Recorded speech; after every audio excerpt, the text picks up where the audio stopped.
आ गए हैं सारे बैड न्यूज सुनने के लिए आ गए हैं। बताता हूं आपको बैड न्यूज। आप खुद डाल दिए ना, तुम भी आ जाओ, तुम भी आ जाओ, तुम भी आ जाओ। अब गलाना किसको है? बिल्कुल। अगर एक मैच ऊपर नीचे हुआ ना तो दोनों ब्लेम आ जाएंगे, फिर वही डिबेट शुरू हो जाएगी, फिर उन पे प्रेशर आ जाएगा, फिर ये कहोगे कि नहीं यार आप उदय के नसाम के साथ जाती है। बाबर आजम वापस आ रहा है एशिया कप में, आपको पता है? मैं कहा कौन बाबर आजम बे? कहता है अपना बॉबी भाई। मैंने उसकी शक्ल देखी, मैं कहा इधर आ। कहते जी, मैं कहा मूसूंगा। कहता है फारूक भाई यार क्या मजाक कर रहे हैं यार, मुसलमान हूं। मैं कहा वो तो बात ठीक है, लेकिन ये कहां की कोड़ी लेकर आए तुम, बाबर आजम वापस आ रहा है। हमारे पास एक पोस्टर बॉय था बाबर आजम, बट अनफॉर्चुनेटली बाबर आजम ने जिस तरह की रिसेंटली परफॉर्मेंस दी है, जो उनकी फॉर्म है, जो उनके हवाले से प्रॉब्लम्स हैं जिनमें वो घिरे हुए हैं, वो उनकी रास्ते की सबसे बड़ी रुकावट बने हैं। रिजवान बोलते रह गए सारे कि यार नहीं उतारो इसको कप्तानी से, आपकी टीम बहुत अच्छी चल रही है। सबसे पहली चीज, रिजवान सीपीएल में बिक गए। एक नया प्रोपेगेंडा शुरू हुआ कि जी रिजवान इसलिए बिक गए क्योंकि बाबर आजम ने मना कर दिया, क्योंकि उनको क्रिकेट बोर्ड ने बोला है कि आप एशिया कप की स्क्वाड की स्टैंड बाय में हैं, तो आप जरा इंतजार कर जाएं, आप कोई साइन ना करें, कहीं कमिट ना करें, आप बिल्कुल फ्री बैठें, आप एशिया कप में आ सकते। मतलब Babar Azam out of form है, ये बात मुझे पता है। बाबर आजम इस टूर्नामेंट में ना खेले, ये सपोर्ट है, लेकिन यार वो इतना टुल्ला नहीं है कि वो इंतजार में बैठा हुआ है कि जी जैसे आप बस के स्टैंड बाय पे नहीं, वो बस स्टैंड पे इंतजार कर रहे होते हैं कि अगली जो खाली बस आएगी उसमें मैं बैठ के जाऊंगा। उसको टेलीफोन करके या लोगों से बात करके अपनी सिफारिश नहीं करवानी, उसको कम बैक करना है और बड़ा स्ट्रॉन्ग कम बैक करना है। वेस्ट इंडीज में आपने देखा 3 वनडे मैचेस मिले, वहां पर कोई बड़ी इनिंग्स नहीं आ सकी। न्यूजीलैंड में 3 वनडे मैचेस बाबर ने खेले, ठीक है वहां पर 2 50s थी, लेकिन पाकिस्तान भी वो तीनों तमाम वनडे मैचेस हार गया था। पहली चीज की स्टोरी क्या चल रही है वो सुन लो। स्टोरी सर ये चल रही है कि एशिया कप के जो रिजर्व खिलाड़ी है ना, उसमें बाबर आजम को इंक्लूड किया जाए। ठीक है, कर सकते हैं, वो कोई दिक्कत नहीं है। एक आधा और ऊपर ले जाएं, 17 पहले अनाउंस है, एक आधा और ऊपर ले जाएं तो उसका खर्चा पीसीबी को उठाना पड़ेगा, वो पीसीबी के लिए कोई इतना मसला नहीं है, इंक्लूड किया जा सकता है। अब स्टोरी ये है कि जी बाबर आजम को रिजर्व खिलाड़ियों में शामिल किया जाएगा। ये सारी game as per social media और एज पर कुछ जर्नलिस्ट, ये सारी गेम चला कौन रहा है? जो ये सारी गेम चला रहा है उस बंदे का नाम है जावेद अफरीदी, जो कि पेशावर ज़ल्मी का ओनर है जी। अब रिजवान को कहां एडजस्ट करें? किधर? ठीक है, ओपनर करें एडजस्ट, कहां करें? अब बात ये है क्योंकि नंबर 3 और नंबर 5 ये मोस्ट क्रिटिकल नंबर्स हैं T20 के। एक को रना बॉल खेलना है 3 पे, एक 1 बाउंड्री के साथ, रना बॉल एंड बाउंड्री, एक को खेलनी बाउंड्री है। हर तरफ से बहस हो रही है, शोएब अख्तर से लेके जितने बड़े खिलाड़ी हैं, राशिद लतीफ हो गए, सब हो गए, सब आपको ये बता रहे हैं कि भाई अगर कुछ दायां बायां हो गया तो बाबर आजम की कमी आपको एशिया कप में महसूस होगी। पहले ही होश के नाखून ले लो और बाबर आजम को टीम के अंदर शामिल कर लो एशिया कप के स्क्वाड में। रिजवान के ऊपर तो अब बात ही नहीं हो रही। रिजवान को भी अंदाजा हो गया कि मेरी कहानी खत्म हो गई, वो अब सीपीएल खेलने जा रहे हैं। रिजवान ने सीपीएल खेलने का फैसला कर लिया, उनका वहां मुआहदा हो गया, तो वो तो अब वहां पे जाएंगे वेस्ट इंडीज में सीपीएल खेलने के लिए। लेकिन बाबर आजम अभी भी यहीं पे मौजूद है। तो क्या बाबर आजम की एशिया कप के स्क्वाड में वापसी हो सकती है? देखिए इस वक्त तो सोशल मीडिया में इस पर बहुत बात हो रही है, ये खबर तो ब्लेम क्या देते रहे ये मैं आपको बताऊं, ये पाकिस्तान क्रिकेट का एक हिस्ट्री बन चुकी है कि क्रिकेट बोर्ड के ऊपर कोई उंगली नहीं उठाता, सिलेक्टर्स के ऊपर कोई उंगली नहीं उठाता, कोचेस के ऊपर कोई उंगली नहीं उठाता, लगा दिया जाता है प्लेयर्स के पीछे। मीडिया में कुछ लोगों को स्पेशल लाया जाता है कि एजेंडा लगाओ, इसके खिलाफ लगो, इसको उतारो, इसकी चीजें पकड़ो, चाहे टीवी चैनल्स हो, चाहे सोशल मीडिया हो।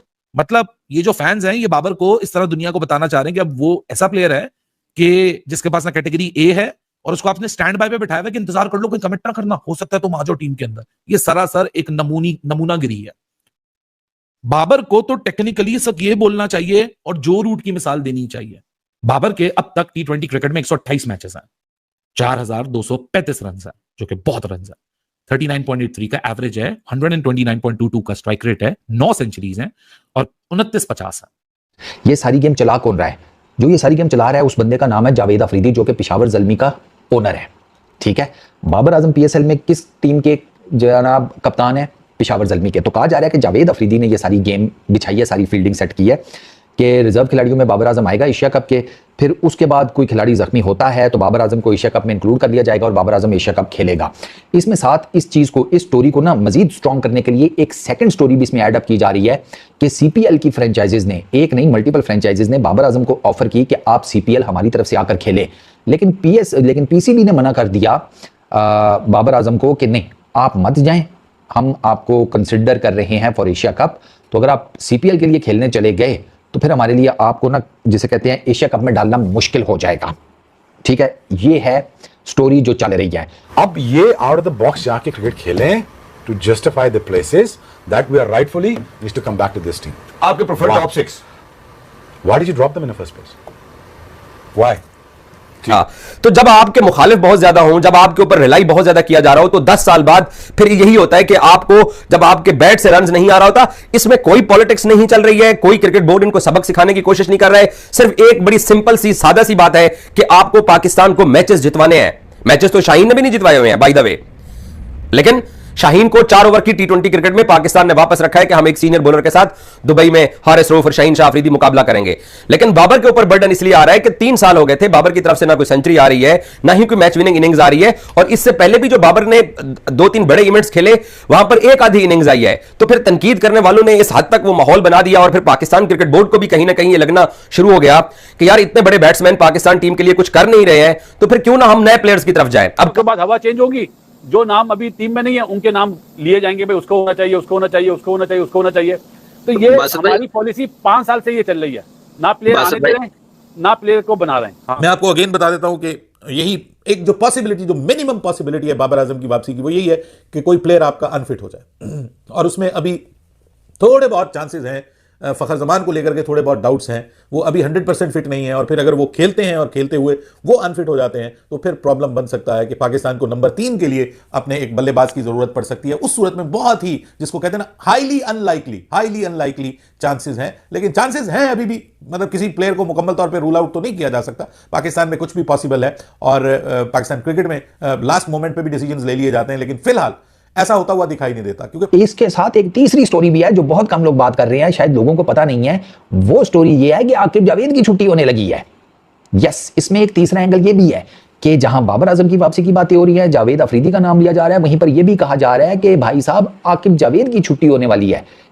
बट सी के जब जिस साल में बाबर का टी20 का पीक लगा, उसके बाद उस साल के बाद अगले 3 सालों में तो दोस्तों, जैसे कि एशिया कप अब शुरू होने वाला है, कुछ दिन बचे हुए हैं। ऐसे में दोस्तों सभी टीमों ने अपनी स्क्वाड का ऐलान कर दिया है।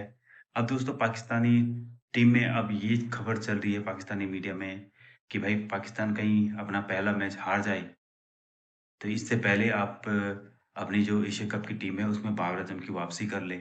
टीम तो अब चेंज नहीं हो सकती है। ऐसे में दोस्तों पाकिस्तानी कुछ मीडिया वाले ये कह रहे हैं कि रिजर्व खिलाड़ियों में बाबर आजम को शामिल किया जाए, ताकि जब जरूरत पड़े तो बाबर आजम को टीम में भी जोड़ा जा सके। तो पाकिस्तानी कुछ मीडिया में यही खबर चल रही है कि भाई बिना बाबर आजम के मैच जीतना एशिया कप में मुश्किल होगा, क्योंकि पाकिस्तान का रिकॉर्ड रहा है कि वो छोटी से छोटी यूएई जैसे अमेरिका जैसी टीमों से मैच हारा है टी20 वर्ल्ड कप में, और ऐसे में उन्हें डर लग रहा है कि हम कहीं छोटी मोटी टीमों से फिर कहीं मैच ना हार जाए। इसलिए वो कह रहे हैं कि बाबर आजम को भाई रिजर्व में रख दो, मौका पड़ने पे हम उसे ले लेंगे। तो दोस्तों पाकिस्तानी कुछ मीडिया वाले ये कह रहे हैं कि ये कैसी बातें कर रहे, तुम्हें अपनी टीम पे भरोसा ही नहीं है। बाबर का प्रदर्शन देखो, न्यूजीलैंड में कैसा रहा और वेस्ट इंडीज में 3 मैचों में कैसा रहा, अब बाबर आजम को तुम वापस लेने की बात कह रहे हैं।